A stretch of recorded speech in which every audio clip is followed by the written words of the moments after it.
Before we get into today's show, let me tell you about the latest deal from Mike Lindell, MyPillow. Once again, the big box stores have canceled their orders simply because they don't agree with Mike Lindell's politics. They don't like it because he supports President Trump. Well, he's going to pass that savings on to you. No more middleman. And boy, does he have some great deals on the Giza Dream sheets and the Percal bed sheets. Listen to this. Giza Dream queen size, normally $139.98. Your wholesale price, $69.99 when you use promo code Joey. King size, only $79.99. The Percal queen size, normally $89.98. Your wholesale price, $29.98 when you use promo code Joey. Just call 1-800-893-4059 or go to MyPillow.com. Always use promo code Joey. Free shipping options available. This allotment's not going to last very long. When they're gone, they're gone.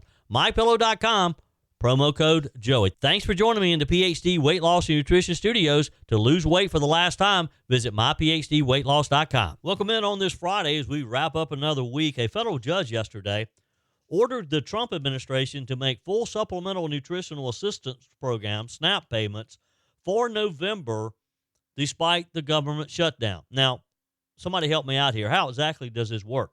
If the money isn't there, how can a judge make the government spend money it doesn't have? We'll jump into this in just a minute.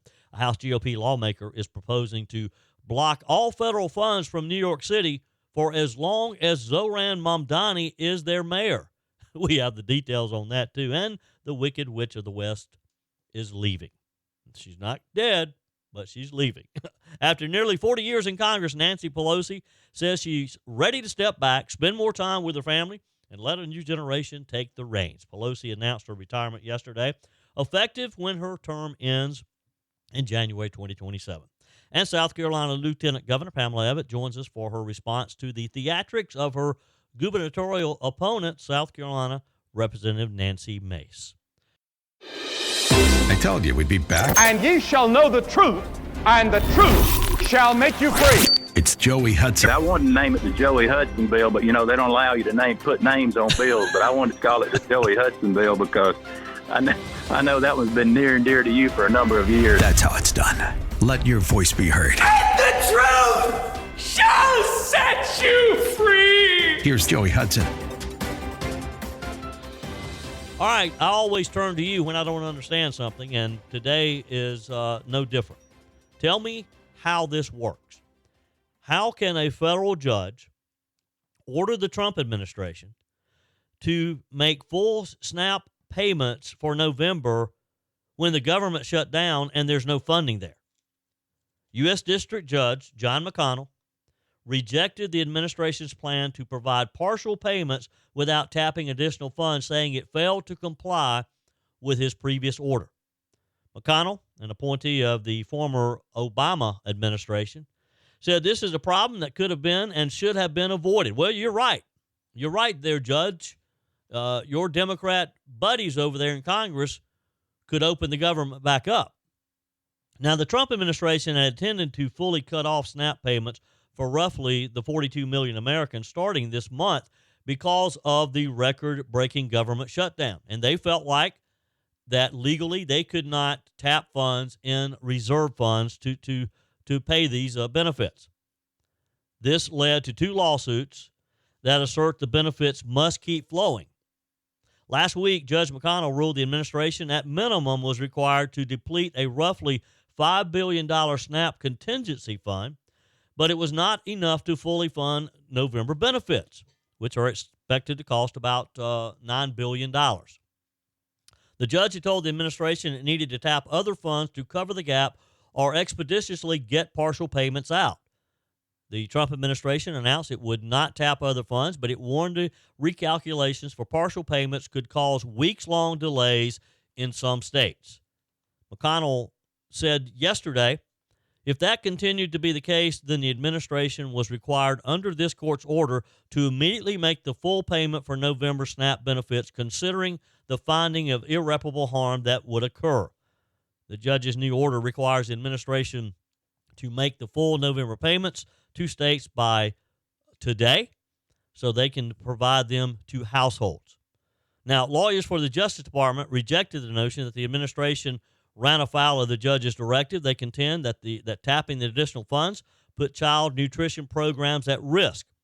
Justice Department Attorney Tyler Becker said at the hearing the government reasonably interpreted the order. But the judge rejected that argument, finding that the government's plan to be arbitrary and capricious.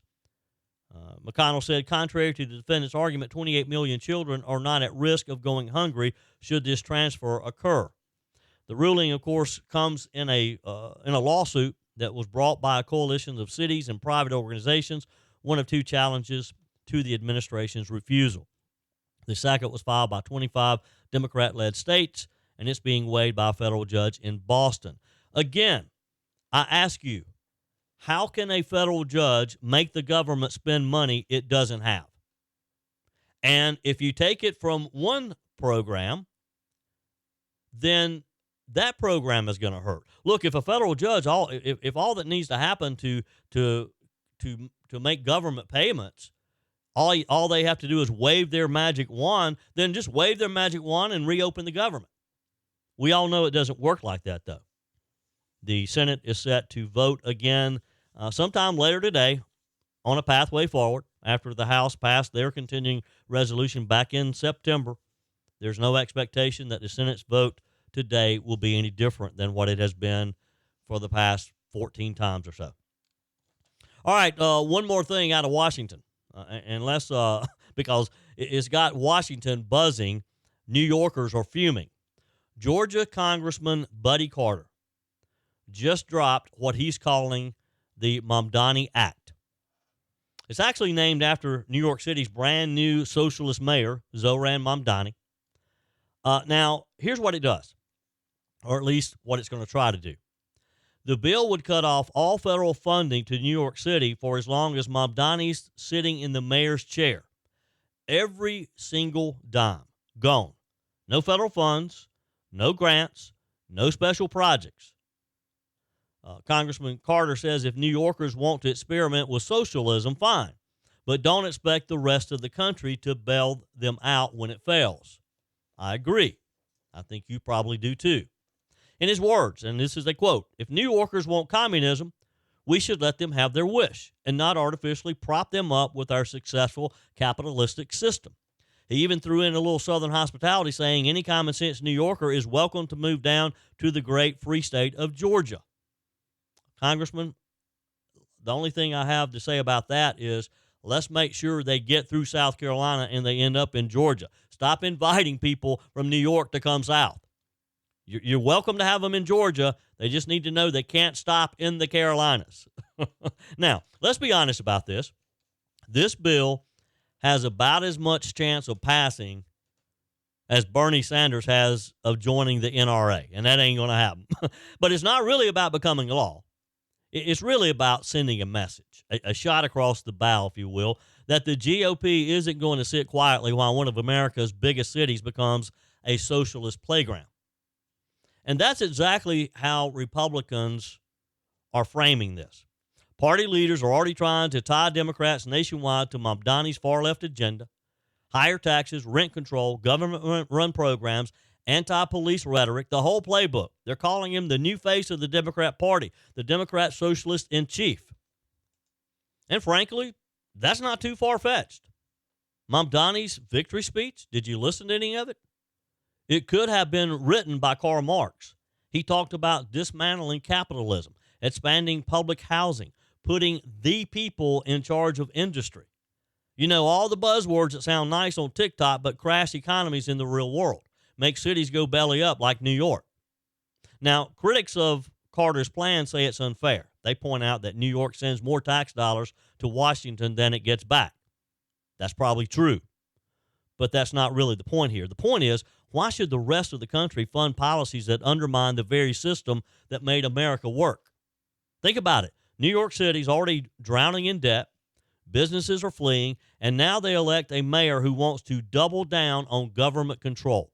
The last thing taxpayers in Georgia or anywhere else should have to do is subsidize this mess that he's proposing.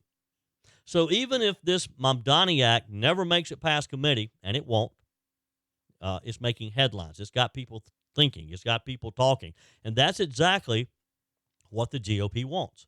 They're using this moment to draw a clear line. Socialism versus capitalism, dependency versus freedom, Mamdani's vision versus America's founding principles, the principles that you and I hold dear. And if the next few years in New York turn into the financial disaster that a lot of people, including Wall Street CEOs, if it happens as being predicted, Republicans are going to have a very powerful campaign ad handed to them on a silver platter. Look, if Mamdani gets in there and gets started working quickly enough and is able to do some of the things he wants to do, it will probably even help in the midterm, because it won't take long for some of these businesses and some of the programs that he's wanting to put in place to take effect and to start hurting New Yorkers. They're going to find out real quickly. Now, the only hope New York has is that maybe, just maybe, the city council, or whatever they call them there, has a little common sense, and they will put up some roadblocks along the way. We'll see, though. It's going to be interesting to watch, and we'll walk with you every step of the way. Let's be honest, those summer vacations and backyard barbecues added some extra pounds, right? But instead of feeling guilty or falling further behind, it's time to reset, drop the weight, and get back in control. The solution isn't a shot. Real lasting weight loss starts with your mind, not your mouth. At PhD Weight Loss, Dr. Ashley Lucas and her team help you uncover the real reasons behind your weight gain so that you can reprogram the way you think about food forever. PhD clients lose up to a third of their body weight without ever taking a drug. I know, because I lost 33 pounds with PhD Weight Loss. Through real food, behavioral coaching, and proven science, your body can become a natural fat-burning machine. Why risk spending thousands on shots that strip away muscle, come with dangerous side effects, and leave most people regaining 60% of the weight within a year? With PhD, you'll activate your body's natural appetite control, burn fat safely, and stay in control. Even if you're already on Ozempic, PhD can help you transition off while still losing weight. Take the first step today. Call 864-644-1900 or visit myphdweightloss.com. Well, folks, one of the longest running acts in American politics has finally taken its final bow.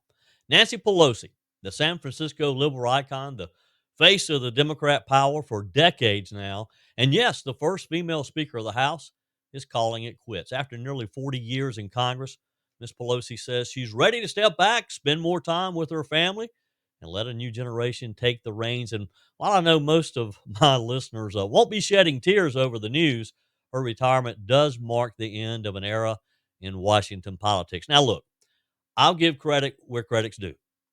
Nancy Pelosi is tough as nails. She didn't get where she got by accident. In a town full of egos and empty suits, she was a political brawler who could twist arms and count votes better than anybody in her party. Even Republicans will admit, if Pelosi wanted something passed, it got passed. She had total control over her caucus, and she knew just how to use it as well. That said, that kind of politics, the kind that she practiced, well, let's just say it's the reason Washington is as divided as it is today. Pelosi didn't lead with grace. She led with a gavel and a glare. She turned the speaker's chair into a weapon against her political opponents, especially against one man she seemed to despise more than anyone, President Donald J. Trump. You remember that moment, the State of the Union address in 2020? President Trump had just wrapped up his speech. Pelosi, standing right behind him in front of the cameras, in front of the nation, in front of the world, tore his speech in half, page by page, and did it with a smile. That wasn't leadership. That was childishness. It was theater, and it was meant to send a message. I hate this man, and I hate the people who support him. And millions of Americans watching that night, good, hardworking, patriotic Americans, they saw it for what it was. Complete disrespect, not just for Donald Trump, but for the office he held, the presidency of the United States. But that's Nancy Pelosi. That's Nancy in a nutshell.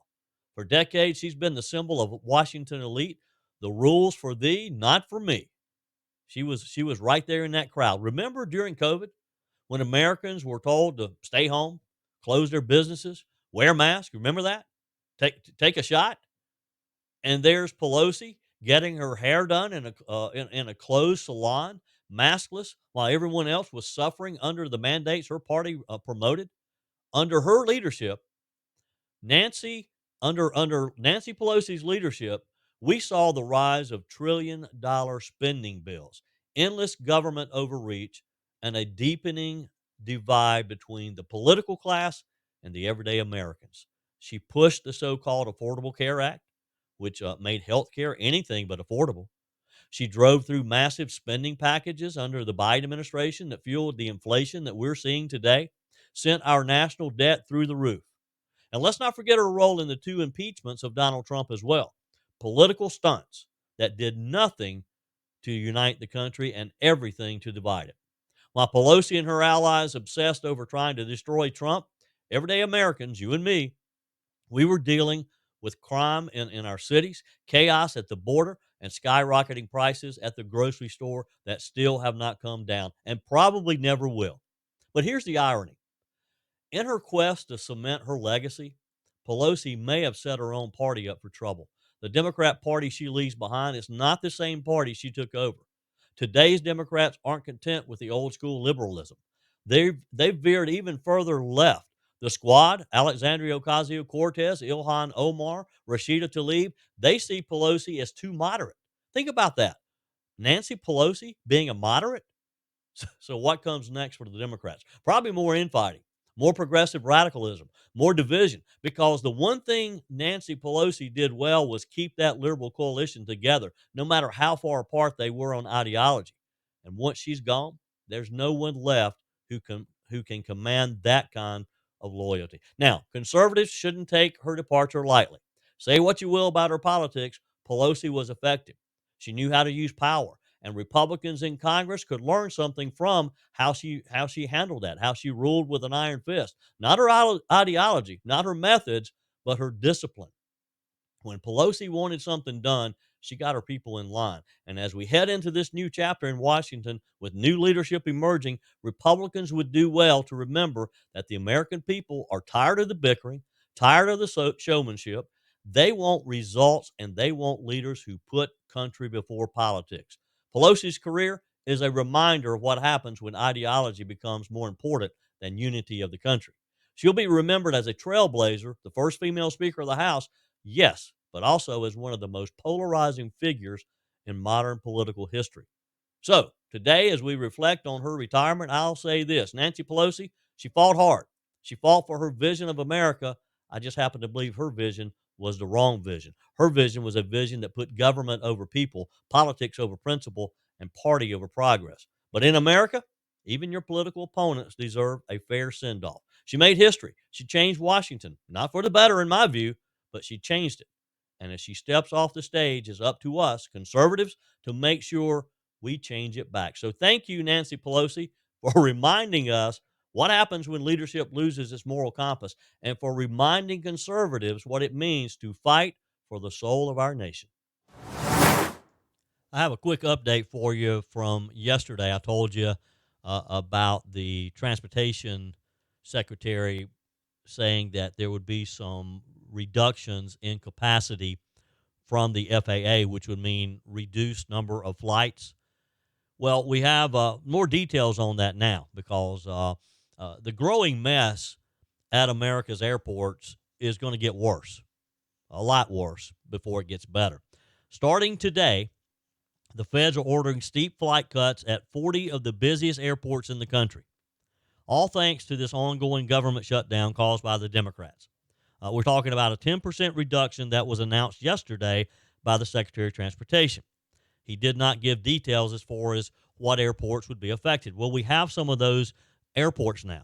The FAA hasn't officially released a full list, but yesterday, late afternoon, they let us know some of the heavy hitters like JFK, LaGuardia, New York, the hub in that northeast area, Atlanta's Hartsfield-Jackson, Chicago's O'Hare, LAX in Los Angeles, Boston Logan, Denver, and the list goes on. Pretty much every major hub that you can think of are going to get some limitations, which means the airlines are scrambling.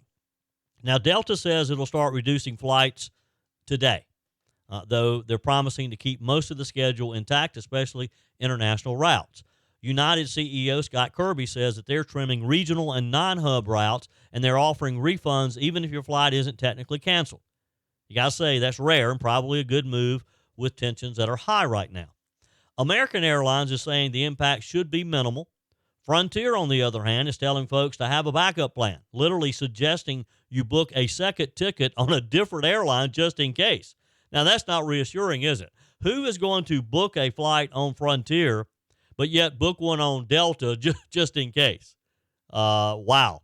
Southwest, they're still assessing how bad it's going to be, they say. Now, here's where it gets a little messy. These cuts aren't hitting all at once. They start with about 4% today. They ramp up to 5% tomorrow, 6% on Sunday, and then the full 10% probably sometimes next week if the shutdown drags on, if Congress doesn't get something worked out over the weekend. And, yeah, Thanksgiving travel right around the corner. Transportation Secretary Sean Duffy even said it bluntly. He said if this shutdown is still going on when the holiday rush hits, it's going to be rough out there, really rough. So the bottom line is expect delays, expect cancellations if you're traveling, have a plan B, and if you're flying soon, maybe check that itinerary now because this shutdown isn't just a D.C. problem anymore. It's about to hit the runways from coast to coast. So just kind of, again, like I told you yesterday, if you're planning any travel soon, make plans and have a plan B. The Supreme Court yesterday ruled that President Trump's State Department can prohibit transgender Americans from listing their gender identity on their passports. This is a big win for the Trump administration. It hands another legal victory to the president in his efforts to eviscerate what his administration calls gender ideology, what we all know as gender ideology. The Justice Department brought the emergency appeal after lower courts blocked the passport policy for being rooted in irrational prejudice. The majority on the Supreme Court wrote in an unsigned ruling, quote, displaying passport holder sex at birth no more offends equal protection principles than displaying their country of birth. In both cases, the government is merely attesting to a historical fact without subjecting anyone to differential treatment. Basically, what the justices say here, and it was a 6-3 vote along ideological lines, though the justices do not have to publicly disclose their votes. We know who they are. But what they're saying here is, folks, use your common sense. If you're going to have to put your country of birth, USA, then what is it going to hurt saying, well, I was born a little boy. God made me a little boy. This whole transgender thing has just gone nuts, as you and I have talked about many times in the past. Now, the Ketanji Brown Jackson, joined by Justices Alana Kagan and Sonia Sotomayor, said such senseless sidestepping of the obvious equitable outcome has become an unfortunate pattern. So, too, has my own refusal to look the other way when basic principles are selectively discarded. I don't know why anybody would argue that nobody is being hurt by putting your biological sex on your passport. Solicitor General John Sawyer called lower rulings blocking the administration's policy untenable, casting them as infringing on Trump's constitutional authority over foreign affairs. The State Department policy requires passport holders to use their sex assigned at birth as their sex designation, prohibiting transgender people from matching it with their gender identity, the one that they pretend to be. The policy also removed the option for people to select X, leaving male and female as the only two options. I can't believe that we continue to even have this discussion. Of course, the American Civil Liberties Union, their attorney, Chase Strangio, warned in court filings, this new policy puts transgender, non-binary, and intersex people in potential danger whenever they use a passport. Now, what danger would it conceivably put someone in? Somebody help me. What danger if a young man was born a male, he now thinks he's a female, he's confused, and he gets a passport because he wants to travel, and he doesn't want to put down that he's a male, how could that put him in danger? I mean, really, I'm trying to think about this. I'm trying to be somewhat neutral to try to understand their thinking here. The ACLU, who represents transgender, non-binary Americans, are, of course, continuing to sue the State Department because of the changes. But I really want to know what kind of danger they could potentially be in. I mean, the only reason that the U.S. Supreme Court was even considering this was because of this crazy lawsuit that the ACLU brought, and of course they judge shop, so they took it to a Joe Biden U.S. Circuit Court of Appeals judge. They argued that it violates federal law and constitutional equal protection acts, and they convinced this federal district judge, again appointed by Joe Biden, to block this, to give him a temporary stay on this. It marked the latest case implicating President Trump's day one executive order that cracks down on his gender ideology fight to reach the Supreme Court. Previously, the justices issued emergency orders allowing the administration to enforce its transgender troops ban and cancel diversity-linked health grants. Again, I can make no sense out of this, so I'd love for you to help me here. Text me, email me, joey@joeyhudson.com. Leave me a message on the MyPillow message line, 864-477-JOEY, 864-477-5639. Your comments are welcome on the Furman Ford text line, 864-477-JOEY. That's 864-477-5639. Emails always welcome, joey@joeyhudson.com. Speaking of the Furman Ford text line, it's never been more important to support locally run businesses owned by people who actually live here in the upstate. Let me take a minute to talk with you about our friends at Furman Ford. If you're looking for a new vehicle, maybe a great pre-owned vehicle, one you can trust, or maybe you're looking to order that special vehicle. Either way, if you want a new one, a brand new one, or a pre-owned that you can trust, the folks at Furman Ford, they're there to help you. Their name is on the sign because their name is on the line, because every single transaction is important to them. Jim Furman, Matthew Furman. They do business the right way. When you stop by, when you give them a call, or maybe when you just send them a quick email, you're always going to have access to a member of the Furman Ford family. And by the way, they also offer great service, and you're not going to have to wait weeks and weeks to get it done. And you do not have had to purchase your vehicle at Furman Ford. Doesn't even have to be a Ford. They service all makes and models. Visit my friends at Furman Ford online at furmanford.com, furmanford.com. Joining me on the guest line, Lieutenant Governor Pamella Evette. Welcome. There's so many issues that we can discuss. The federal government shut down in, week 5. This week we saw elections around the country, and they didn't go so well for some people. I'm just thankful that I live in the Palmetto State and not in New York City.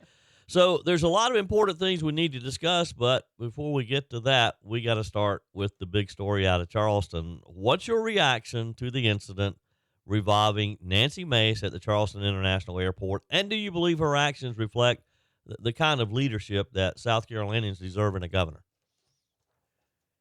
Well, Joey, let me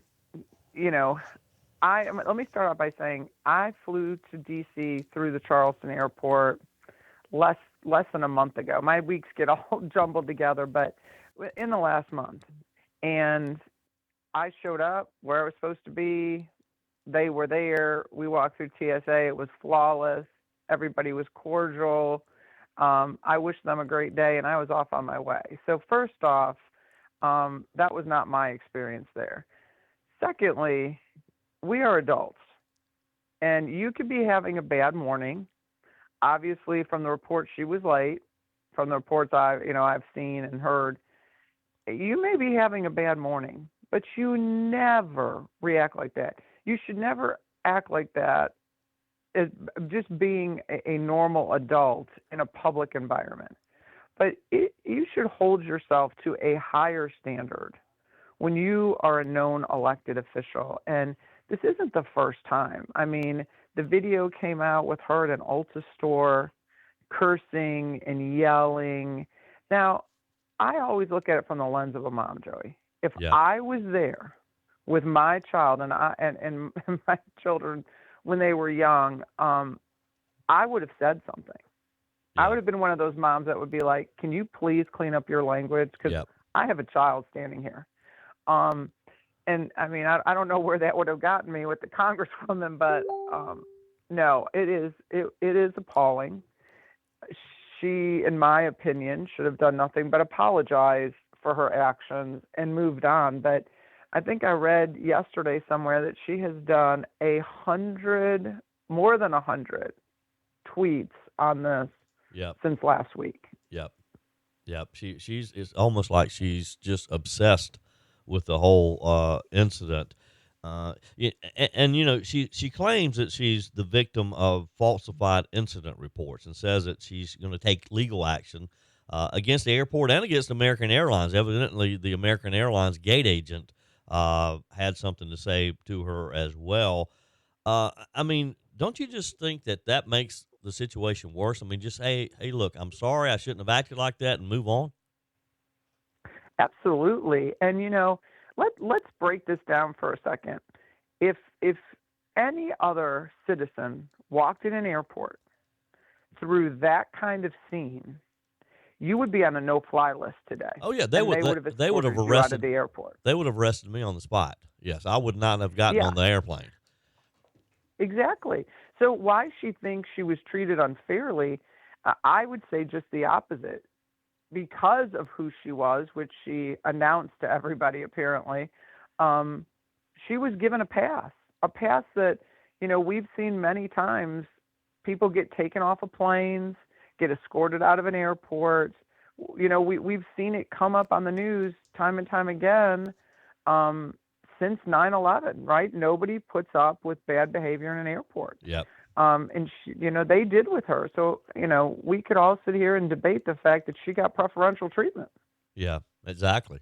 And she did. Again, anybody else would have been arrested, and they would not have been allowed on that flight. Hey, and look, American Airlines, they have banned people from future flights. So, well, I guess the whole episode raises the question about your temperament and accountability in public office. And as a candidate for governor, I'd like to get your final response before we move on to something else about how you handle situations like this when tensions run high and mistakes are made, and maybe they made a mistake. I don't know, but you know, does this kind of reflect on the job that she would potentially do as governor? Well, that's exactly right. You know, somebody asked me the other day about the same topic, and I said, when you think about who you want to elect to represent your state, I mean, they're representing you. And on a national stage, on a world stage, any given day of the week, something can go wrong. Somebody can mess up.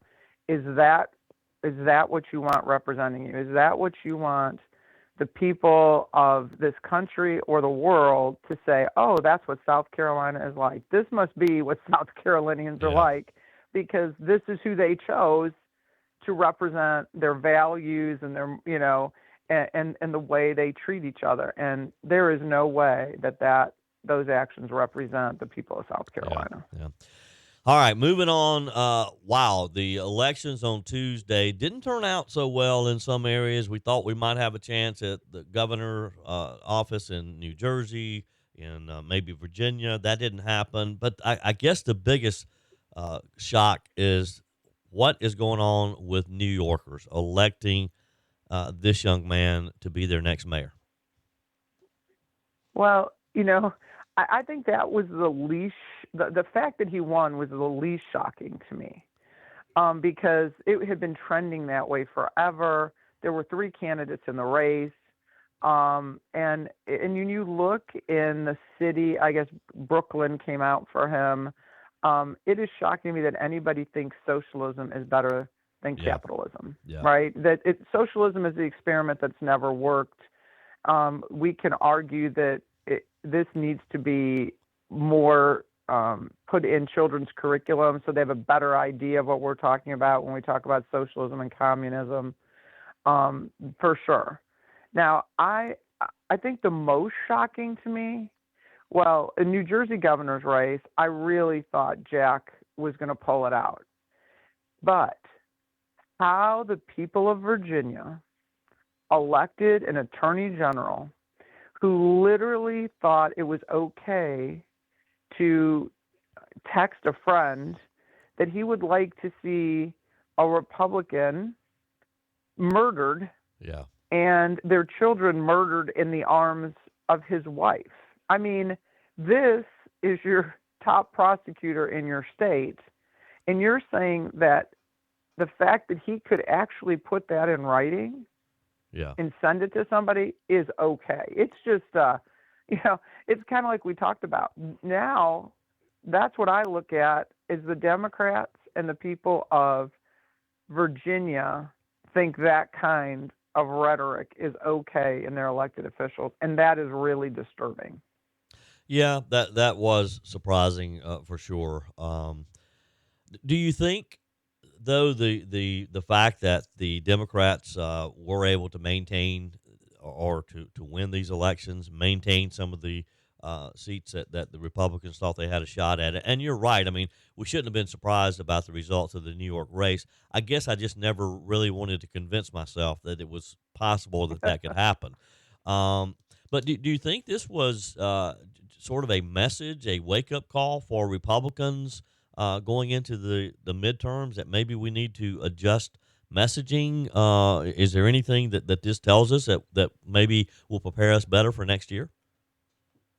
I don't think it's a referendum. I was listening to the president. I was listening to Speaker Johnson yesterday, and Steve Scalise were talking. And New Jersey, we were hoping to win. That has been notoriously blue. Virginia, been notoriously blue. We had a gift from God with Glenn Youngkin. Yeah. He was well funded. He had a terrible opponent who talked about taking away parents' rights.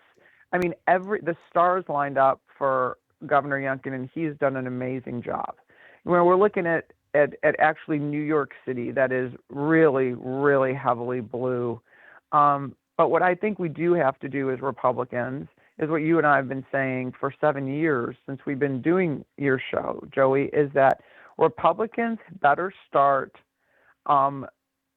messaging the positive things that have happened over the last 10 months under a Republican-controlled Senate, House, and White House. And the fact that we have illegal border crossings are non-existent anymore. We have stopped the flow of fentanyl. We have made a more level playing field for American businesses and American workers. We should talk about gas prices going down and the focus on energy and stop beating each other up, because we're wearing people out on the fighting. Yeah. And I feel it. I know, hear it. We're beating each other up to the point where people don't even want to listen anymore. And I think that brings on people's apathy to not want to go out and vote, because they kind of are throwing everybody together. And so listen to the president. He is always kind of opened everybody's eyes. And I, for one, am going to start trying to do a better, job focusing, like one maybe tweet a day on something that this administration and this Republican-held Congress has done for the American people and for the people of South Carolina, so that we start feeling more emboldened about the ideas of the Republican Party and what we're trying to accomplish to, keep our nation moving forward. I think we just heard the Evette challenge. We're going to be a little more positive. We're going to talk about some of the good things we've done. So if you're listening, let's all participate in the Evette challenge. Lieutenant Governor Evette, always a pleasure. We'll catch up again soon. Thanks so much, Joey. Everybody have a great weekend. God bless. That's it for today's edition of Just the Truth. Thanks for joining me in the PhD Weight Loss Studios. To lose weight for the last time, visit myphdweightloss.com. If you haven't joined my mailing list yet, visit my website, joeyhudson.com. Click on the Connect with Joey button so that you can receive our emails and the most up-to-date news. Also, join me on my YouTube channel. Be sure and like, comment, and subscribe. Just search for Joey Hudson. As always, thanks for spending a few minutes of your day with me. Do me a favor and forward this episode to a few friends. Just click on the share button and send to your contacts. We need to to build an army of conservatives to win our country back, and we can do that by continuing to share the truth with our friends and family. Keep those comments coming via the Furman Ford text line, 864-477-JOEY. Email to joey@joeyhudson.com, and I love your messages on the MyPillow message line. Again, that's 864-477-JOEY, 864-477-5639. Be sure and take advantage of the MyPillow special, just $14.88 on the standard MyPillows when you use promo code JOEY. Order online at mypillow.com or call 800-893-4053. We're back again tomorrow and hope you'll plan to join us. Until then, remember, God's got this. He's still in control.